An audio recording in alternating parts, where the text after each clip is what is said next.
guys, my name's Charlie at Rove Motorhomes at Gunthorpe, and today I've pulled off the forecourt for a video, the Sunlight Cliff 600. Quite a new branch of models that they're bringing out lately, and this one in particular is a 2018 with 4 seat belts, 3 berth, 28,000 miles on the clock with the auto gearbox. We've got a 3.5 ton gross vehicle weight, 6 metre vehicle overall length with 2.25 on the width. This one in particular has had one owner from new and got some great extras on here that I'm going to walk you through today. But obviously, you know, we just like to pull off the forecourt, get some videos done so we can show you guys at home a bit more of an up close and personal look.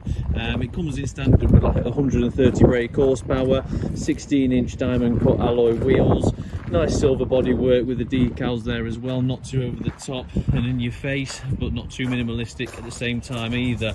I like when they do this with the waist taps, so we've got the proper rod to open up the tap. Sometimes I find the waist valves get a little bit flimsy after so many years of them being underslung and left on the outside of the motorhome when they're plastic, but having that metal tap just there just means that obviously it's going to last that bit longer, a lot more robust. Now there's the Sunlight 600 that we've got in at the minute, obviously Sunlight being a sub-brand of Heimer, just showing the parking sensors down there as well, tinted windows all around. The 600's main objective was to provide garage space for the user with a fixed bed, so we've got the fixed transverse double at the back here, nice and spacious. I mean, to be fair, the colour scheme is really nice and light, that shabby chic kind of style with the cream and the wooden effect. We've got the infill cushions for the makeup bed in the front in the garage space at the minute. But if you look, if you take the front wheel off both your bikes, you get 2 mountain bikes in here with a nice little Cadac, some stacked up camping chairs. So you can see the utility of the garage side of things, and it will fit plenty in. You've got gas locker storage, a lot of storage there as well. You could probably get 2 13-kilo bottles in there, or a 6 and a 13 or 11, whichever way you like to do it. At the minute it's just the toolkit and inflation kit. But yeah, really bespoke kind of style with that transverse bed at the back. Obviously we've got the Malibu 640 with the raised singles at the back as well, and the Westphalia and Mudson, which has got a very similar layout in the back as this, but obviously much shorter length. With this one being 6 meters, it's just going to give you that additional lounge space and room in the middle as well. But a really attractive van. We've got the Fiamma F65S roof mounted wind out canopy there as well. Again, great benefit, doesn't protrude the motorhome any, so we're not going to get loads of branches caught behind that. But yeah, nice and smart all the way around, to be honest with you. As you come into the central area, I'll put my zoom on for you guys, you are greeted with a nice lounge space. So it does have the 4 travelling seats, 2 captain swivel chairs in there as well. The table, as you can see, will drop onto that lower rail, where you'll notice that the board in the back will make so the bed comes out and it comes around like this and up to make like a transverse kind of single, so we can put somebody up for the night. We've got the blow air heating, as you can see the ducts placed around with the low level lighting as well. Excuse my footprints from getting in and out doing the pictures. Electric step, got the fly screen that comes all the way across the habitation door, extendable worktop surfaces for that additional preparation area. Into the cab, we have got the automatic gearbox, cab air conditioning, full cab blinds with cruise control as well. Nice and tidy. Down towards the bottom, you've got your 2 cup holders which go through as standard, and your 2 charging points down at the front too. But nice with the part leather, part upholstery. Sometimes, obviously, some people believe the leather gets a little bit hot in the summer, a bit cold in the winter, so having best of both gives you that class, durability and sustainability as well. Control panel's nice and easy, absolute doddle by the look of it. We've got the 12-volt switch to turn the mains power on. We've got the 2 switches next to it, which are going to view us levels of the fresh and waste water tanks, along with the vehicle and habitation battery. So having a look into the storage space then, they are quite deep lockers. We've got this locker just there over the bulkhead as well. So again, for those people who just like to adventure, there is that storage space to it. It's got the practicality with your cooking appliances. We've got the 2-ring gas burner hob just there, mixer tap and basin unit. It's a hot and cold feed. We've got the Truma Combi gas system, so it is made for all year round usage, and obviously with the gas system it is the more effective. It does get hotter faster and it will get much warmer than your standard electric system. Nice and easy to use. You can have hot water 60 degrees, hot water 40 degrees, heating on its own, or heating and 60 degrees hot water, and then we just adjust the dial accordingly to select the temperature of the air. We've got a hanging rail just here for your larger clothing items. Dare I say there'll be space at the bottom of there free as well for shoes and wellies and bits like that.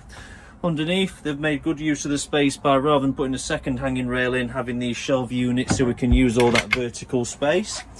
If I take a little bit of a smooch around, we've got the cutlery drawer in this with soft closing as well, so we've got that quality there too.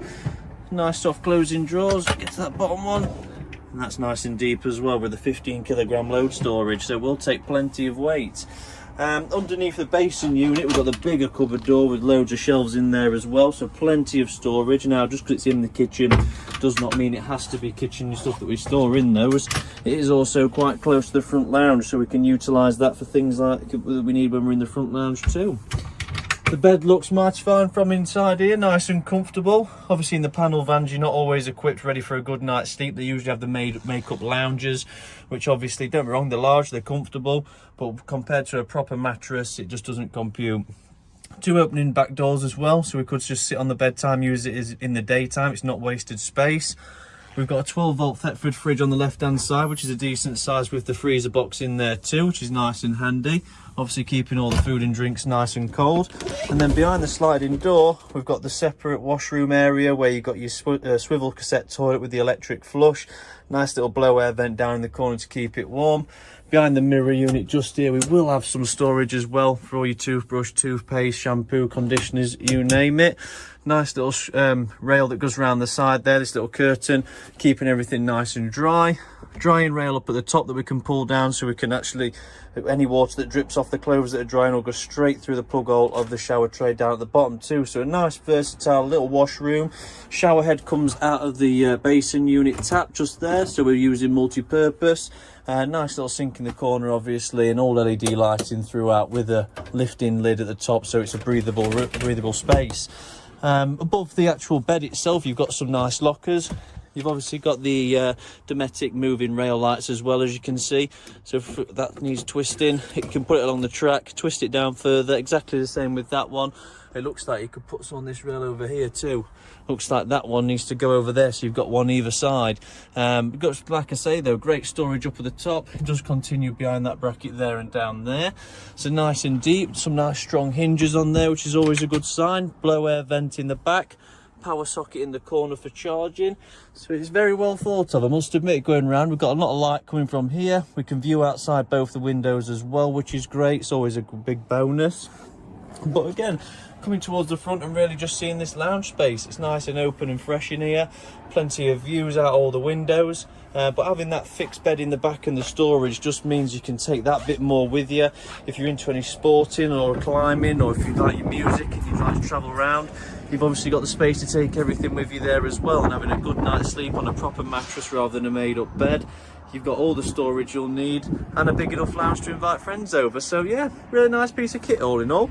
If you've got any questions on this one, don't hesitate to get in touch. You can either call us on 01158 223 157, or you can hit the inquire now button and one of the team members will be happy to get in touch and help you where we can. But I'd like to thank you for watching the video. It's Charlie at Rove Motorhomes, and hopefully we'll see you guys soon. Bye bye.